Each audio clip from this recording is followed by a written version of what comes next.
नमस्कार दोस्तों। संतान की खुशहाली और उसकी लंबी आयु के लिए की जाने वाली व्रत जितिया यानी कि जीवित पुत्रिका व्रत पर संपूर्ण जानकारी आपको इस वीडियो में मिलेगी, इसलिए इस वीडियो में आप अंत तक बने रहिएगा। जितिया व्रत की तिथि क्या है, शुभ मुहूर्त क्या है, महत्व क्या है, साथ ही इससे जुड़ी पौराणिक कथा क्या है। तो आइए वीडियो को शुरू करते हैं, लेकिन इससे पहले अगर आप मेरे चैनल पर नए हैं तो मेरे चैनल को सब्सक्राइब जरूर करें, ताकि इसी तरह के आने वाले वीडियो का नोटिफिकेशन सबसे पहले आप तक पहुंच सके और व्रत त्योहारों से संबंधित तिथि की सही और सटीक जानकारी समय समय पर आपको मिलती रहे। तो चलिए वीडियो को शुरू करते हैं। छठ अहुई अष्टमी के अलावा संतान की खुशहाली के लिए ये व्रत किया जाता है। कहते हैं इससे संतान योग कभी नहीं सहना पड़ता है। महापर्व छठ के बाद जितिया को ही सबसे कठिन व्रतों में माना गया है। ये व्रत भी संतान के लिए ही किया जाता है। ये जीवित पुत्रिका व्रत के नाम से भी जाना जाता है। श्री कृष्ण के काल से ही जितिया व्रत करने की प्रथा चली आ रही है, इसलिए इसे बहुत ही पुरातन पर्व के रूप में जाना जाता है। छठ की तरह ये पर्व भी 3 दिनों तक मनाया जाता है। कहा जाता है कि जो भी महिला इस व्रत को करती है उसे कभी भी अपनी संतान के वियोग का सामना नहीं करना पड़ता है।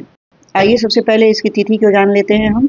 जितिया व्रत 14 सितंबर 2025 को है। आश्विन माह की कृष्ण पक्ष की अष्टमी तिथि पर जीवित पुत्रिका व्रत किया जाता है।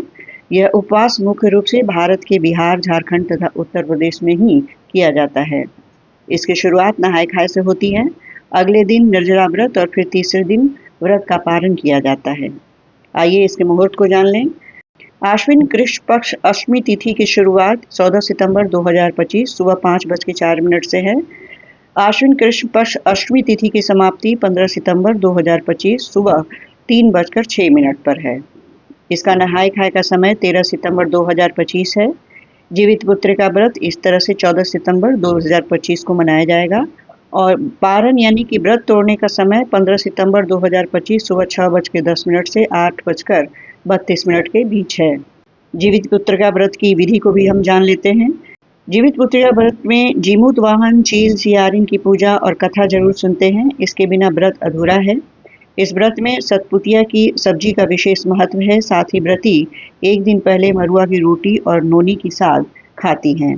जीवित पुत्रिका व्रत में पूजा के दौरान सरसों का तेल और खल चलाने की मान्यता है और व्रत पारण के बाद यह तेल बच्चों के सिर पर आशीर्वाद के तौर पर लगाया जाता है। इस व्रत से एक दिन पहले नहाय खाए की परंपरा निभाई जाती है। इस दिन महिलाएं सात्विक भोजन बनाकर पितरों और पक्षियों को अर्पित करती हैं। व्रत के दिन सूर्योदय से पहले स्नान करके महिलाएं निर्जल उपवास का संकल्प लेती हैं। पूजा के लिए घर के स्वच्छ स्थान पर गोबर और मिट्टी से लिपाई कर एक छोटा तालाब बनाया जाता है।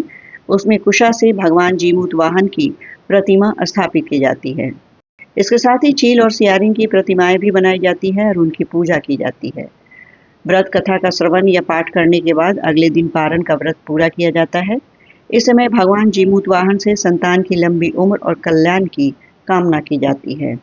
आइए इससे जुड़ी एक कथा भी सुनते हैं। धार्मिक ग्रंथों के अनुसार इस व्रत की शुरुआत कलयुग में हुई थी।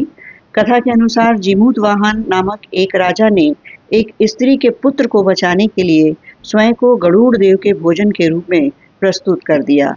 उनकी निस्वार्थ भावना से देखकर गरुड़ प्रसन्न हो गए और उन्हें बैकुंठ जाने का आशीर्वाद दिया।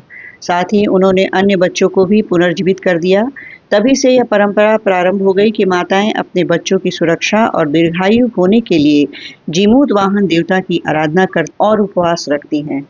ये थी संपूर्ण जानकारी साल 2025 में पड़ने वाली जितिया यानी कि जीवित पुत्रिका व्रत पर जानकारी। वीडियो अच्छी लगी हो तो इसे लाइक और शेयर जरूर करें, साथ ही मेरे चैनल को सब्सक्राइब भी करें। अब आप मुझे आज्ञा दें। नमस्कार।